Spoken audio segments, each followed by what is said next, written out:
welcome. I am Daniel of Earth, and this is the very first part of my old house painting. For this part, I will be working on the background portion of the painting, and I will be using titanium white, Mars black, primary blue, and light blue violet for the sky and cloud portion.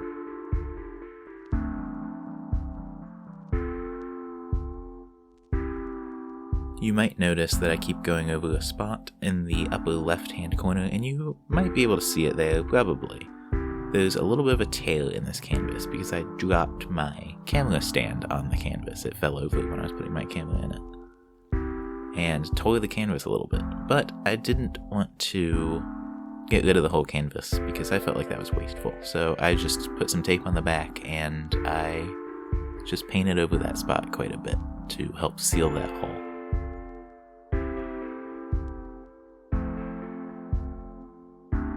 Now I'm starting off with my blues for the sky, and I'm going to mix those to be nice and light because this is a wintry picture. I'm going to end up putting snow on the ground, and I want that sky to be nice in that light blue that we really see in the winter.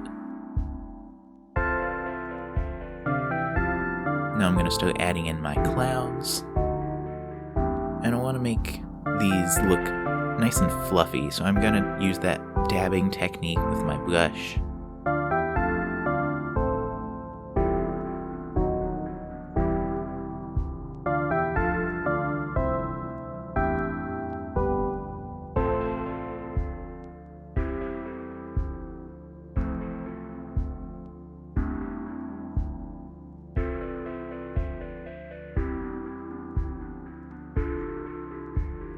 I'm using a pretty thick brush for this part, and that is to get the clouds to be a little bit more put together and a little bit more lumpy in spots.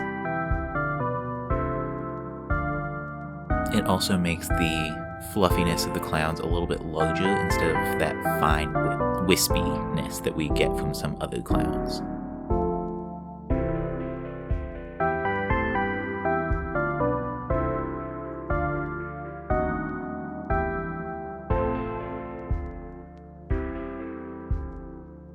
I'm going to start adding in those shadows to the bottoms of the clouds and the portions of the clouds where I want them to be separated from the other clouds behind them. This painting is going to have quite a few clouds in the background because, as I said before, it is a winter painting.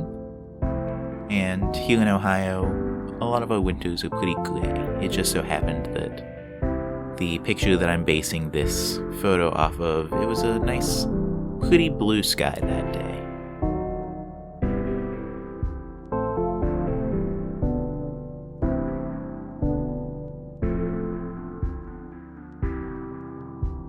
Remember, we want to get that contrast in these clouds.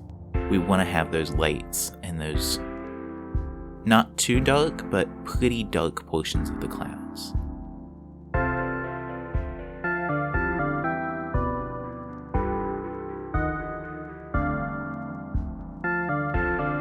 I like to put the base coat of the cloud down first to get the general shape, and then go back for the highlights and the shadows, but you can do it so that you put down your highlights and shadows first for one cloud, and then put another cloud over top of it and add those other shadows in later. That also works.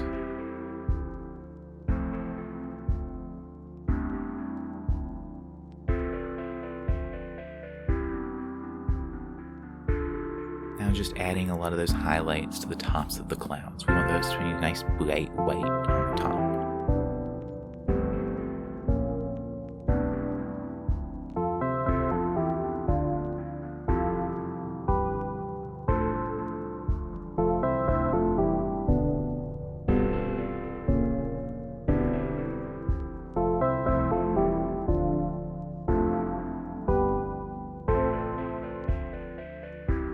I'm going to add a little bit more puffiness and streakiness in some of those cirrus clouds around these cumulus clouds to break up the painting a little bit and break up the sky a little bit more.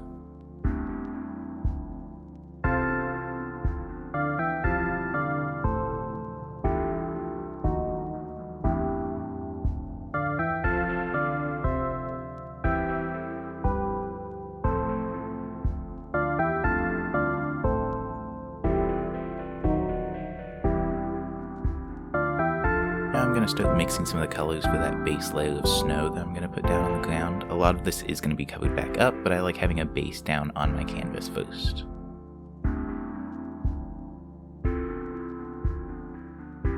And as you can see, I'm not using straight white for the snow. Some people might feel inclined to do that, but we really want to look at our snow, especially in reference pictures that we go take outside. And it does definitely have those shadows and those blues in there. Is not strictly white.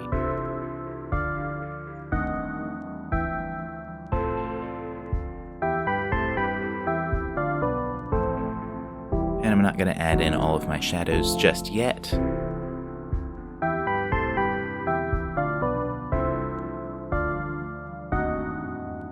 Now for this next portion, I'm going to start the tree section of my background painting. I will be using titanium white, Mars black, light blue violet, burnt umber, and burnt sienna.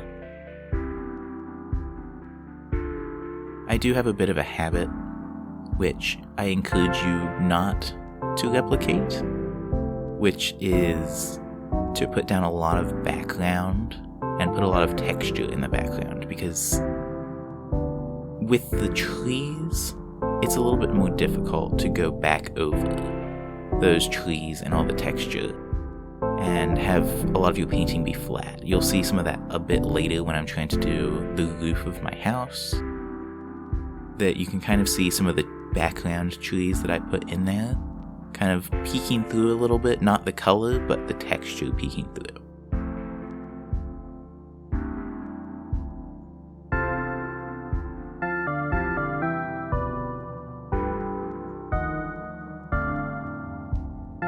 The clouds, however, never really seem to be that much of an issue as far as texture, because the way I paint, the clouds don't have a significant amount of raised texture, but the trees do, because I like using just a few strokes for one tree to get that spindliness, and that leaves a lot of raised paint when it dries along the edges of the tree.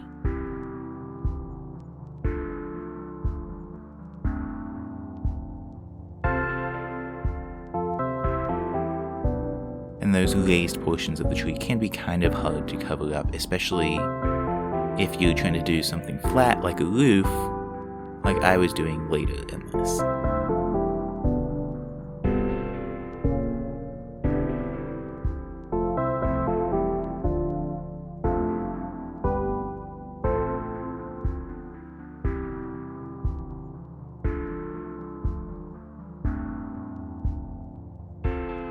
I'm also trying to get in some of those different colors of trees in the background, so we don't just have one color of tree. We want that bark to be a little bit varying, lighter bark and darker bark, and these are background trees, so they really don't have to be super detailed.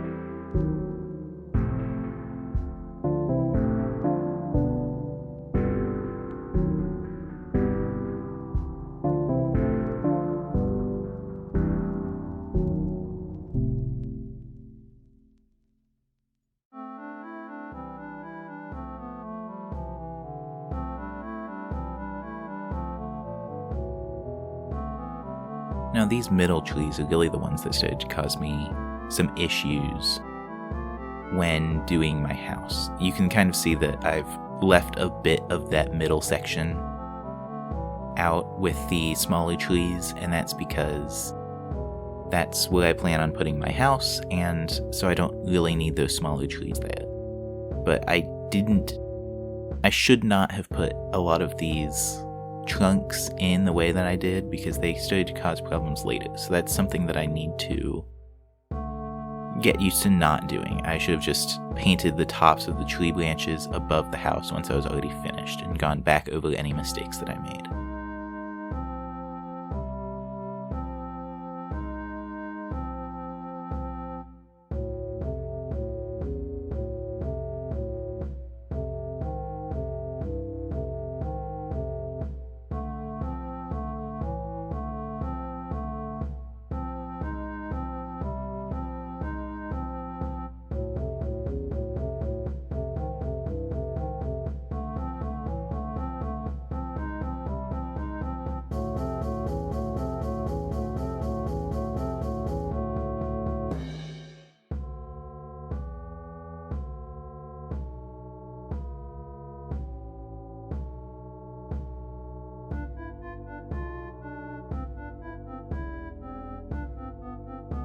I switched brushes here. I'm using that few bristle brush to get in those tiny branches on the tops of these trees.